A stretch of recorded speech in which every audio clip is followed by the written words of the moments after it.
Si Jody Pulit to. Bago matapos ang araw, tapusin na ang pagtupi ng labada. Wag ma-stress mga bes. Mag-Kala detergent. May light and fresh fragrance that lasts all day para ang fresh mag-girl. Kala detergent Floral Fresh. Dahil may light and fresh na bango, feeling presko ka with Kala detergent Floral Fresh.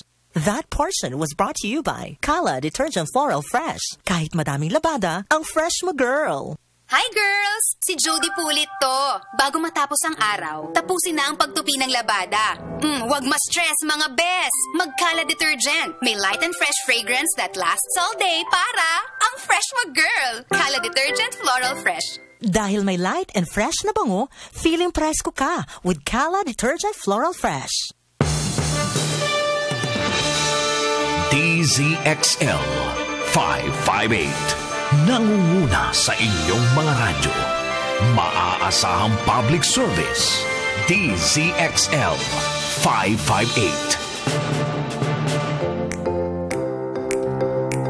On our last stretch dito sa trabaho at iba pa makakasama na natin ang aking BFF mula sa National Center for Mental Health. Ang ganda ng ating topic ngayon, ha? Dahil ang topic ngayon, paano ba pa itetame ang ating mga unruly bosses? Ayan, ha? With Dr. Cathy Tan ng National Center for Mental Health. Hi, Doc! Hello! Good evening, BFF! Hi, magandang gabi. Oo, miss kita last week. Ano? Na-miss kita last week. Oo nga mention na. Oo naman. Pag overtime. Although na yun, overtime ako, I'm still at the hospital. My gosh, diba? Ganyan talaga buhay ng doktor, pa-overtime. Yes, lalo pa pag government. Oo nga. Anyway, ngayon, yes, ang pag-uusapan ngayon, 9 tips. Diba? Yes. 9 tips para mapatame natin ang ating mga unruly bosses. Buti na lang wala akong ganyan. Yes. No, I'm blessed. Yung pinaka-advice, try to picture your boss na parang bata. Okay. Diba? Parang, sometimes they can, di ba pag may kids nga tayo, or they have all these demands. So, syempre, pag kid, in some sort of way, controllable pa. Tama. Pero iba na yung kwento pag halimbawa, boss mo na yan. So, paano natin, i-manage pag, ang boss natin ay very demanding? Yeah, paano natin i-manage ang mga bosses pag very demanding? Okay, sige. Yeah. So, these tips, well, aside from, it can be parental tips din, pero, this can be applied sa workplace din. Okay. So, number 1, BFF, pinaka-importante para sa akin, you'd have to stay calm. Tama. So, wag kang makisabay sa, halimbawa, sa init ng ulo ng boss mo, nakikisabay ka pa. Talagang, no, you're not gonna talk. Magka-clash kayo. Yes, diba? Magka-clash lang kayo, mag-aaway kayo, and ultimately, your boss will win. Kasi your boss outranks you, diba? Correct. Yeah, so don't bother. Don't try to, you have to pick your fights din. Tama. Para wag mo nang patulan pag alam mo na hindi ka na mananalo. Diba? So, be calm. Wag mo isabay. Speak in a calm voice, in a soft tone. Parang mas, dapat ikaw yung magiging submissive kasi your boss outranks you na. Especially kung hindi ka pa naman ready to leave your work, no? Kasi especially, Pero yung when you mentioned that when you're ready not to leave your work, number 9 is related to that. Okay. Yung number 9 yun. Pero so remember that when you're not ready to leave your work. Okay. So number 2, BFF. Anticipate problems then. You have that foresight na kung halimbawa you have this project and you predict na this situation could happen, or anticipate mo na, ayusin mo na bago makita na ng boss mo. So, yung halimbawa, bilang boss, gusto nila na malaman nila ano yung pwede mangyari. So, ikaw din, act like a leader din by anticipating what problems, what challenges may arise. Lalo na pag ang boss mo yung mabusisi. the nitty-gritty details pinahanap niya. So, give advance notice din. So, kung halimbawa gusto niya na i-remind mo siya, i-remind mo na. Huwag mo nang, antayin pa na magalit mo siya, di ba? Tama. So, be on time din. So, time management din yan. So, basically nga, yung mga quirks ng boss mo, anticipate mo na, tapos cover it na. Diba? Yeah. Then, number 3, BFF. Number 3. Yeah. So, use levity to your advantage. So, kung halimbawa na medyo, quiet yung parang very tense yung atmosphere, maybe you can lighten it up a little. Pero, be careful in using this. Kasi ang tip dito is you can use humor. Pero, I would be careful din, lalo na we are Asian countries, diba, na highly regarded ang mga bosses. So, when you use humor, make it tasteful naman, hindi yung bastos, hindi derogatory, and lalo na, do not use a form of humor that may insult your boss.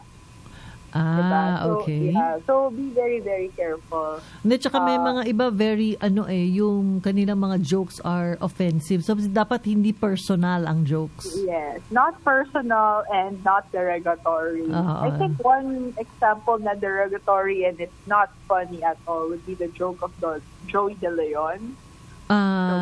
Yeah. Yeah. Diba? It's not funny. He's trying to be funny, but imagine, halimbawa, you make a joke like that, it so happen yung boss mo has a relative who underwent depression. Oo nga. Medyo... Wow. So, be tasteful naman, have the right information, and do not say something that is derogatory to other people then. At saka yung... Speaking of, actually gusto ko nga ipasok yan, yung depression. Kasi alam mo yan, parang sa iba akala nila arte-arte, no? Parang overreacting about yung mga some things that are happening to their lives, no? Para bang ganon, no? But depression is really true. It really happens even to most common people.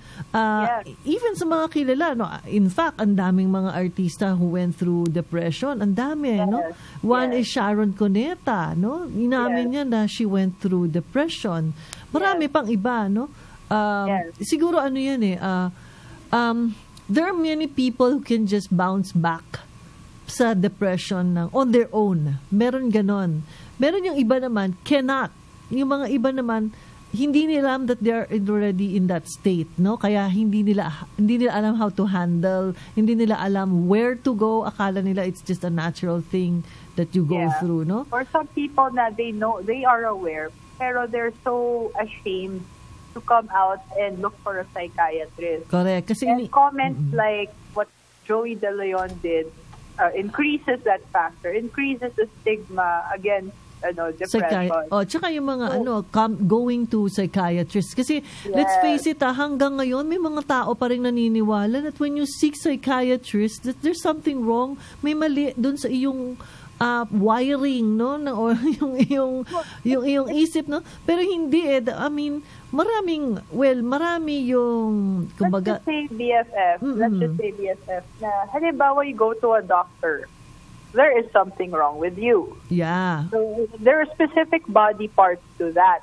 Diba? It's just so pag psychiatrist. What makes it different? If there's something wrong with your heart, there could be something wrong with your brain. Diba? Or your emotion. Kasi and it's manageable. At saka duktong-duktong yan. Alam mo, I was reading this, actually ni-share ko yan dito, BFF, medyo nilihis lang tayo ng konti. Na-share ko yan dito nung what your pain tells or how does your pain in your body, physical pain, no? How is it connected to your emotional state? Yes. Oo. So for example, back pain, no? Yes. Parang you need support, you need yung upper back, you need emotional support, yung middle back, you need to get rid of something na hindi mo ma-get rid of. Tapos yung lower back is about financial support. Yung mga ganon. So parang minsan we have this pain pero may connection with, at saka usually mga ibang pain, ano yan nagma-manifest because we are so stressed, and it's stress comes from the way we think about certain situation. It becomes more stressful because of the way we think. Do you agree? Well, stress per se, it's not bad. Yes. Pero too much stress and the really heavy stress, like I would describe yung mga halimbawa, what they put through sa training sa Navy SEAL. They put in so much amount of stress that I've read an article like many years ago. They can lose about 3 or 5 pounds in a day because of the amount of stress they were put in. And it's because na life and death situation yung pinagdadaanan nila. Tama. So it's part of their training. Pero kung halimbawa that amount of stress occurs with to you, that heavy stress occurs with you na every day for a really long time, it's gonna be detrimental na. Pero kung halimbawa the right amount of stress, it can actually build your mental strength, build your grit. So kung halimbawa you experience something challenging in the future and you have built that grit, kayang-kaya mong i-face yung challenges mo in the future. Pero yung sinasabi nga nila about depression. So hindi porke hindi nyo nakikita, hindi porke hindi ninyo wala kayong kilala na with depression, it's non-existent. Tama. Diba? Parang halimbawa, if you've never been to China, but you know China's right there. Yeah. Diba? Oh, You didn't feel it, but you know it's right there. Yeah. People talk about it, people been there, people have pictures of it. Pero, diba, you yourself haven't been there. So before speaking out loud, diba, parang arm yourself with the right information, lalo na if you're a celebrity. At saka tingnan mo mabuti kung may tatamaan ka. Yun lang naman yun eh. Diba? Be careful. Pero make it, kung halimbawa yung balak mo, may matatamaan ka, pero you have good intentions for it.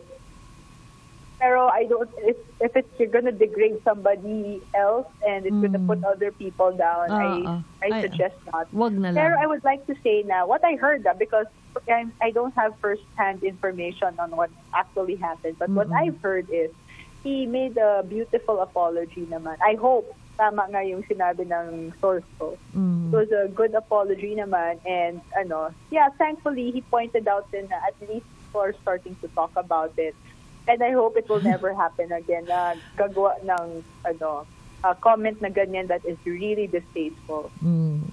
Okay, so number 4 na tayo, BFF. So number 4 is give choices to your boss. Well, actually, this is also applicable to children or to people you talk to. Kasi, you're better off giving at least 2 choices.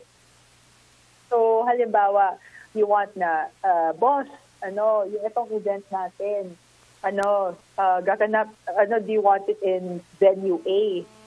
Parang, instead of saying that, how about saying it na parang, boss, gusto ba ninyo itong venue? Gagawin natin sa venue A or gusto ba ninyo sa venue B? Diba? So parang it looks like you have that initiative to give 2 choices. At the same time, parang you're on your toes. And at the same time, it doesn't feel like you're manipulating your boss. Tsaka maganda dyan, actually, well, medyo subliminal ng konti, no? Pero actually, you are giving your boss parang the upper hand to decide on it. Hindi ikaw ang nag-decide. Siya. So parang feeling nga big time din siya, di ba, no? Yes. And as the employee, your job is to make the boss, allow the boss to make the appropriate decisions. Hindi ikaw ang gagawa ng decision. So part of it is giving him the most appropriate options. So siya na mag-choose na whether venue A or venue B. So remember, part of it is remembering saan ba yung role mo in terms of the company. Diba? So number 5 tayo, BFF. Okay. Number 5 is to offer praise. Siyempre, di ba tayo mga empleyado, we want to hear praise din na parang galing-galing mo naman sa trabaho mo and stuff like that. We appreciate your efforts. How about sa boss naman ninyo na, you show your appreciation then yung guidance niya, counseling niya. Like halimbawa, you have that situation and your boss was there for you. Parang, boss, buti na lang nandito ka. Kasi kung wala ka, gulong-gulo na kami sa project na to, pero buti na lang nandito kayo. Pero ito dapat sabihin mo with sincerity, ah. Yes. Wag mo sasabihin dahil nang bobola ka lang. Yes. No, I mean, nafe-feel din naman niya yun di ba? Yeah, unless your boss is narcissistic na anything will, or histrionic, di ba? Pero kung halimbawa, stable-minded naman yung boss mo, you can smell kung sip-sip ka o hindi, di ba? So, you better make it sincere. Lalo na, nararamdaman niya pag sincere siya, lalo it would make a bigger impact sa kanya. Okay, number 6. So, I don't know what number. 6 na, 6. Okay, 6. Number 6 is model good behavior. So, when you work, the best thing pala is to walk the talk. Or you do it by example. Para kasi you build credibility, BFF, di ba?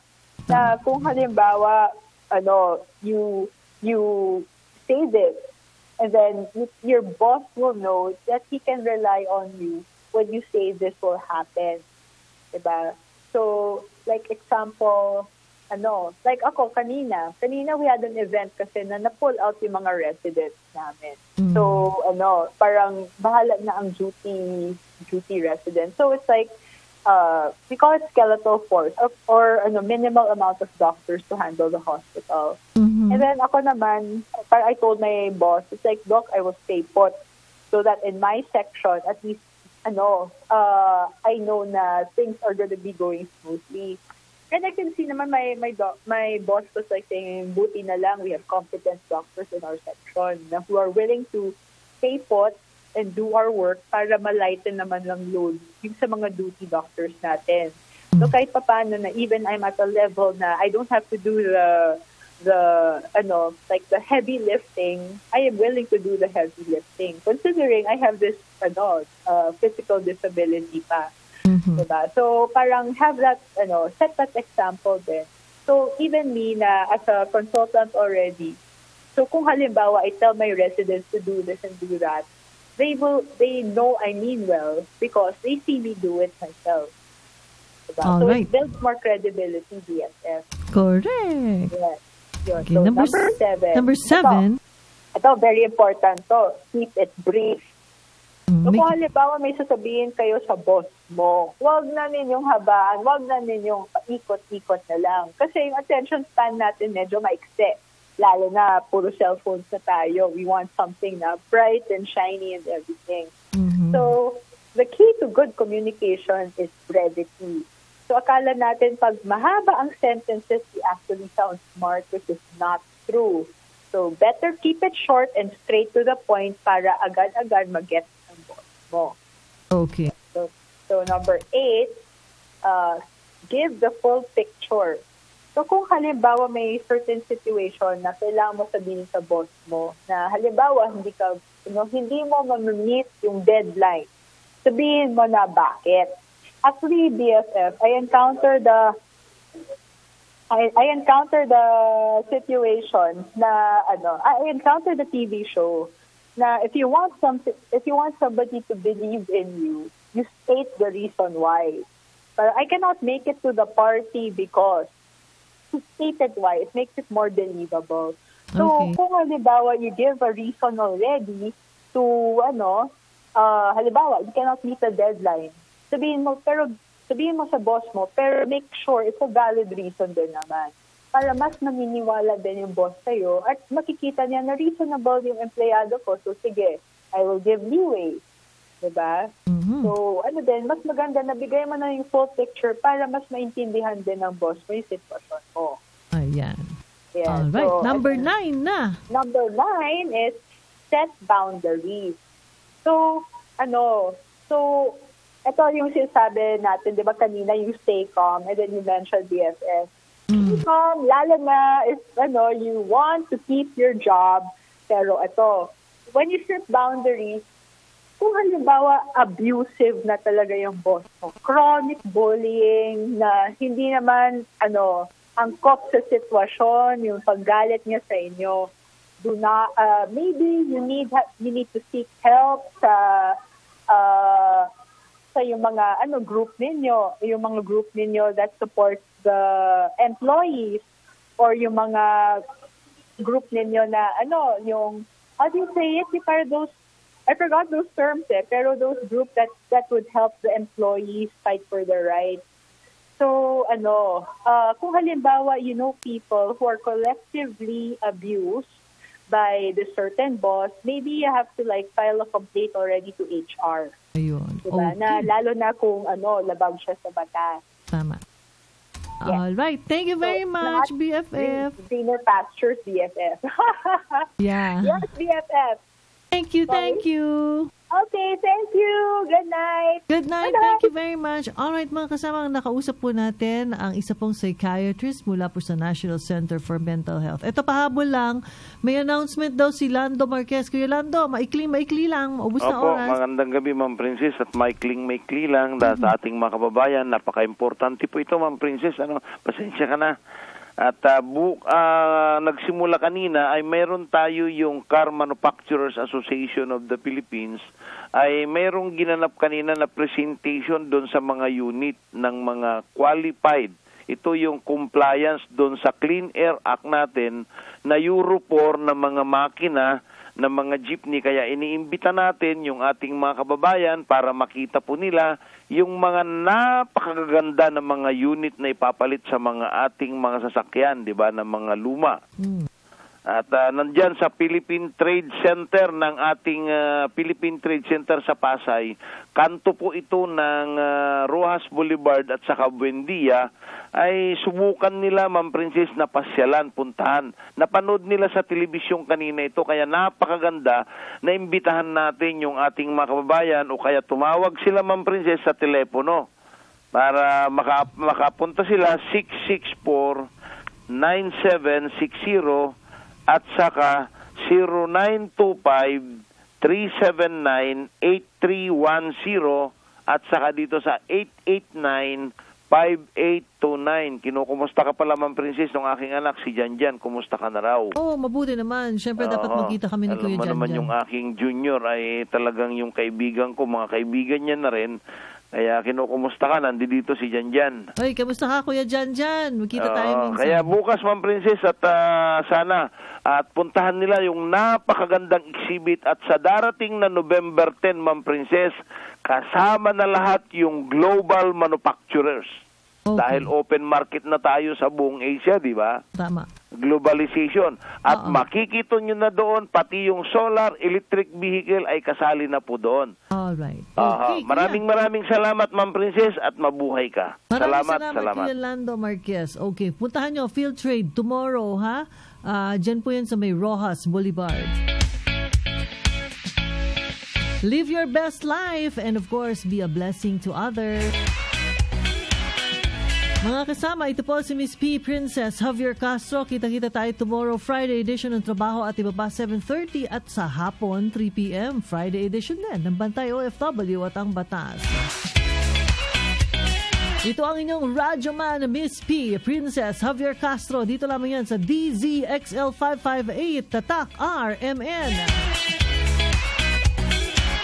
Walang bibitiw, susunod na Lunas Kalusugan kasama si Caro Di Liwanag. Dahil ang oras, mga kasama, 8:30 na ng gabi. Public Service. Kakibat ang iba't ibang ahensya at organisasyon para sa paghahatid ng tamang serbisyo. Public Service. Lunes, 9 hanggang 10 ng umaga. Pag-ibig Fun Hour. Martes, 9 hanggang 10 ng umaga. GSIS Hour. Miyerkules, 9 hanggang 10